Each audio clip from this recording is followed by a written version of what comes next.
Yang rizki itu akan Allah antarkan, Allah kirimkan dimanapun kita berada. Artinya rizkinya ngejar, bukan kita yang mencari.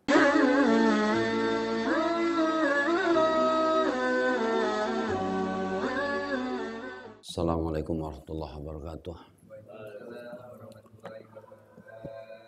Bismillahirrahmanirrahim. Ala hadiniyah wa kulinatin salihah wa ila hadratin Nabi Muhammadin sallallahu alaihi wasallam wa ala alihi wa ashabihi wa ahli baitil kiram wa khususal qutbil kamil Syekh Ahmad Muhammad At-Tijani radhiyallahu anhu wa ardahu anna bihi al-Fatihah. A'udzu billahi minasyaitonir rajim. Bismillahirrahmanirrahim. Alhamdulillahi rabbil alamin. الرحمن الرحيم مالك يوم الدين إياك نعبد وإياك نستعين اهدنا الصراط المستقيم صراط الذين أنعمت عليهم غير المغضوب عليهم ولا الضالين آمين اللهم صل على سيدنا محمد الفاتح لما أغلق والخاتم لما سبق والهادي إلى صراطك المستقيم وعلى آله حق قدره ومقداره العظيم سبحان ربك رب العزة عما يصفون وسلام على المرسلين والحمد لله رب العالمين بسم الله الرحمن الرحيم الحمد لله رب العالمين wabihi nasta'inu ala umurid dunya waddin wassalatu wassalamu ala asrafil anbiya'i wal mursalin sayyidina wa habibina wa syafi'ina wa maulana Muhammadin wa ala alihi at-tahirin at-tayyibin wa ashabihi al-murril mayamin wa man tabi'ahum bi ihsanin ila yaumiddin amma ba'du fa ya ibadallah usikum wa nafsi bitaqwallah wa bi ta'ati Rasulillah sallallahu alaihi wasallam. Allahumma anfa'na bima 'allamtana wa 'allimna ma yanfa'na wa zidna ilman nafi'a wa atina hikmah. Allahumma arzuqna fahman nabiyyin wa hifdzal mursalin wa ilhamal malaikatil muqarrabin.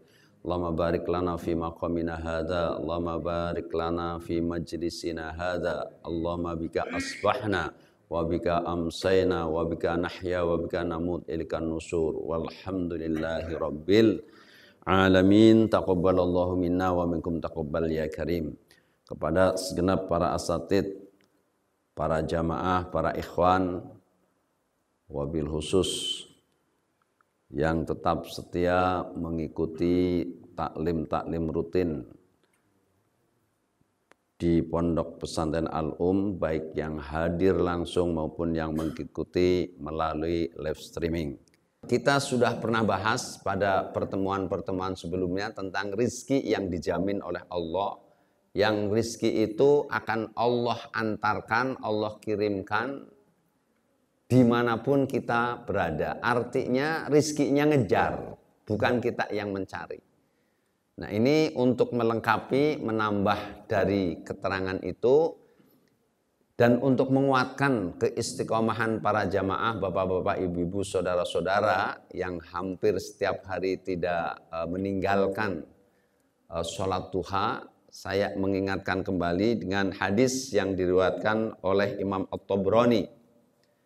An Abi Darda radhiyallahu anhu qala, dari Abi Darda radhiyallahu anhu qala berkata, qala telah bersabda Rasulullah sallallahu alaihi wasallam, man shalla ad-duha, man siapa orangnya, shalla yang salat, siapa man akan ad-duha, salat duha, rakaataini, 2 rakaat, lam yuktab minal ghafilin, maka tidak ditulis, tidak ditetapkan minal ghafilin, dari orang yang lalai, yang lengah. Jadi kalau ada orang yang sholat duha 2 rakaat, maka dia ditulis oleh Allah, ditetapkan oleh Allah termasuk orang-orang yang tidak lengah. Ghafil, orang yang lengah. lupa, lalai. Artinya dengan sholat duha 2 rakaat, kita ini ditetapkan oleh Allah sebagai orang yang ghafil. Tidak ditetapkan oleh Allah. Kalau tidak ditetapkan sebagai orang yang ghafil, berarti Allah tulis kita sebagai orang yang selalu ingat. Ini pakainya lam yuktab. Jadi kemarin nggak ditetapkan, habis sholat duha juga tidak ditetapkan sebagai orang yang ghafil. Kemudian Rasulullah melanjutkan, waman sholat, dan siapa orangnya yang sholat duha arba'an 4 rakaat, kutiba minal abidina, maka kutiba ditulis, ditetapkan orang yang sholat duha 4 rakaat itu minal abidin, dari golongan orang-orang yang ahli ibadah. Jadi kalau kita sholat duha 4 rakaat, selalu 4 rakaat, itu ditetapkan, ditulis oleh Allah ini ahli ibadah. Waman, dan siapa orangnya sholat yang sholat sitan 6 rakaat, kufia, maka dicukupkan baginya apa dzalikal yaum, pada hari itu. Nah ini kalau kepengen dicukupkan kebutuhan kita, dicukupkan keperluannya kita pada hari itu, pada hari ini, ya, itu berarti sholat duhanya berapa rakaat? 6 rakaat. Jadi 6 rakaat itu standar supaya kita dicukupkan oleh Allah. Di hari itu ketika kita sholat duha, maka dicukupkan. Dicukupkan apanya? Di sini nggak disebutkan, hanya mengatakan kufiyah. Dicukupkan apa? Dicukupkan rizkinya, dicukupkan keperluannya, dicukupkan kesehatannya. Artinya orang kalau serba cukup, itu sudah lebih dari orang kaya. Emang orang kaya dijamin cukup? Malah orang kaya banyakan kurang mulu kan? Itu. Orang kaya itu kebanyakan kurangnya. Jadi orang yang serba kecukupan itu orang yang paling indah. Sampai 6 rakaat. Kira-kira ibu-ibu, bapak-bapak, santri ini selama ini yang mana ini? Yang 2, yang 4, yang 6? Yang 4. Ya. Kalau Ustaz Haji Ahmad Hatim yang 4 mulai ntar habis itu jadi nambah. Ya. Jadi 2 lagi, jadi 6. Kalau kufiyah ini dicukupkan, termasuk dicukupkan ketika meninggal dunianya. Kalau dicukupkan ketika meninggal dunianya, ya Allah anggap cukup nilai pahala ibadahnya untuk masuk surga. Jadi kata kufiyah itu jangan disempitkan artinya. Ya. Jadi yang baru 2 rakaat duhanya nambahlah jadi 4 rakaat. Setelah keterangan ini selesai, taklim ini selesai, menunjukkan ilmu yang nafi, ilmu yang manfaat. Oh, 6. Nah, kalau santri biasanya berapa? 12 kalau kena hukuman ya. Iya, ini santri putri ini nanti 12 ini. Iya, karena tadi sholat qiyamul lailnya terlambat, udah selesai sholat tahajud baru turun. Tapi tetap sholat tahajud, bukan enggak. Tapi tetap kena 12 rakaat. Gitu. Jadi 12 rakaatnya kalau kena takzir ya. Gitu.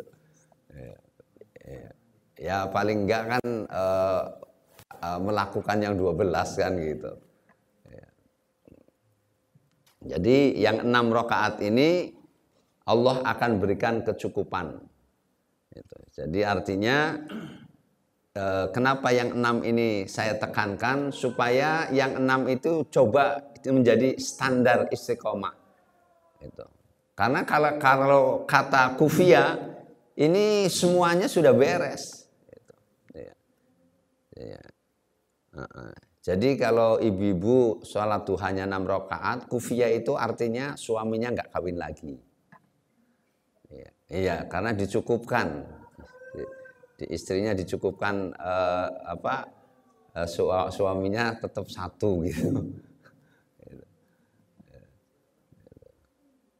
Waman sholat, dan siapa orangnya sholat yang sholat duha, siapa orang akan sama ningian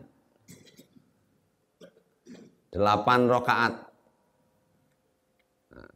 Kataba maka menulis akan man siapa Allah minal qanitina, termasuk dari golongan orang-orang yang tunduk, yang patuh. Jadi kalau 8 Allah tulis dia sebagai orang yang tunduk, yang patuh. Waman sholat, dan siapa orangnya sholat yang sholat siapa man sintai asyarota 12 apanya rokaatnya bana maka membangunkan menyediakan maka memfasilitasi siapa Allah Ta'ala lahu kepada man akan baitan istana. Saya nggak ngertiin rumah ya, sebab kalau rumah itu arti untuk pengertian kita kayaknya kecil gitu loh. Apalagi yang merasa rumahnya sepetak, aduh nanti di surga dapat petakan juga kan. Tapi kalau dikatakan baitan itu istana. Kalau udah istana kita bisa bayangkan ini istana Sultan Bulkiyah itu belum ada apa-apanya, bukan istana negara, bukan. Membangunkan untuknya istana fil jannati, di dalam sorga. Jadi kalau 12 rakaat sholat duhanya itu yang 2 rakaat dapat gitu loh, bukan udah dapatnya cuma istana doang. Enggak, jangan begitu. Ini keterangan wawunya kan wawu atof yang mengikat dari yang awal. Jadi ketika dia sholat duha 2 rakaat, dia diberikan oleh Allah, tidak ditetapkan termasuk orang-orang yang lengah. Dia ditetapkan oleh Allah menjadi orang-orang yang ahli ibadah. Dia dicukupi oleh Allah pada hari itu. Dan dia ditulis sebagai orang yang tunduk, yang patuh, sampai dibangunkan istana di sorga. Ini kok 10-nya nggak disebutin, ya? Iya kan? Kok langsung 12? Maksudnya gimana? Tanggung. Ya. Tinggal 2 rakaat aja lewatin, masa sih begitu? Otomatis kalau 12 melakukan 12 sudah melakukan yang 8 enggak? Nah, begitu. Jadi paham, ini hadis cerdas namanya. Saya mau melakukan 8, itu jaminannya 8 rakaatnya, jaminannya 10 rakaatnya mana kan gitu. Kan 10-nya yang enggak ada kan? Ini jaminan 10 rakaatnya mana? Ya udah masuk ke 12. Itu satu paket. Gak mungkin kan orang sholat duha cuma melakukan 12 rakaat kemudian 10-nya gak dilakukan, kan gak ada. Karena hitungan itu pasti urut kan begitu.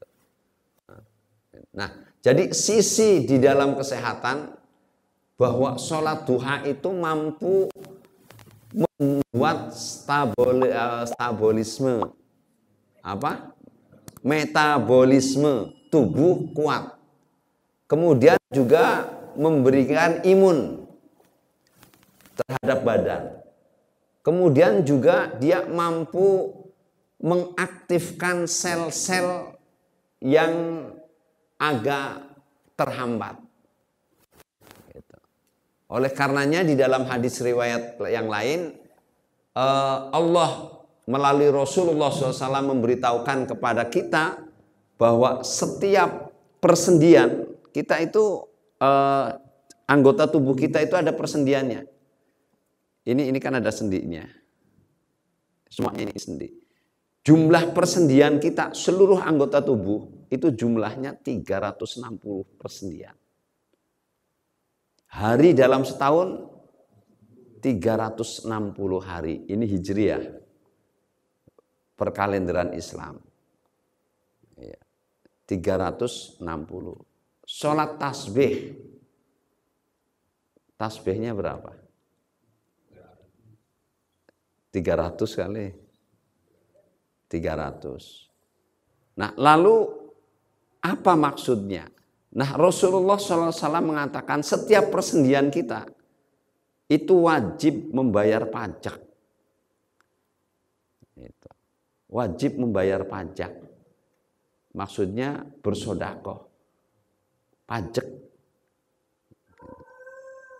Satu persendian, satu kali tasbih. Subhanallah walhamdulillah wa la ilaha illallah wallahu akbar. Nah, ketika Rasulullah menyampaikan ini, sahabat mengatakan berat sekali. Ya, setiap hari harus bayar itu, sekali hari bayar itu. Sebetulnya kalau pakai logika, kalau kita persendiannya disuruh setiap hari bayar pajak tasbih sekali satu persendian, itu tidak rugi dan kita untung karena memang kita butuh persendiannya. Nah, ini kenapa orang stroke? Ini penelitian stroke ini kan dari hasil kedokteran kan ada yang tidak fungsi. Secara otomatis ketika stroke itu persendian itu udah nggak fungsi. Nah, di antaranya itu karena dia nggak pernah bayar pajak. Jadi duha ini, sholat duha ini itu bisa menjadikan orang itu tidak terkena stroke. Abah saya itu kena darah tinggi. Pusing kepala, kemudian periksa ke dokter, ke rumah sakit. Bukan di kabupatennya, di kabupaten lain yang rumah sakitnya lebih lengkap. Itu. Saya tanya sama bapak-bapak ibu-ibu, biasanya stroke itu kalau tensinya sudah berapa? Yang umum 200 sudah. 200 sudah. Apakah stroke total atau stroke sebagian? 200 sudah stroke. Walaupun stroke itu tidak pasti diakibatkan oleh tensi yang terlalu tinggi. Asam urat terlalu tinggi bisa stroke juga, Pak.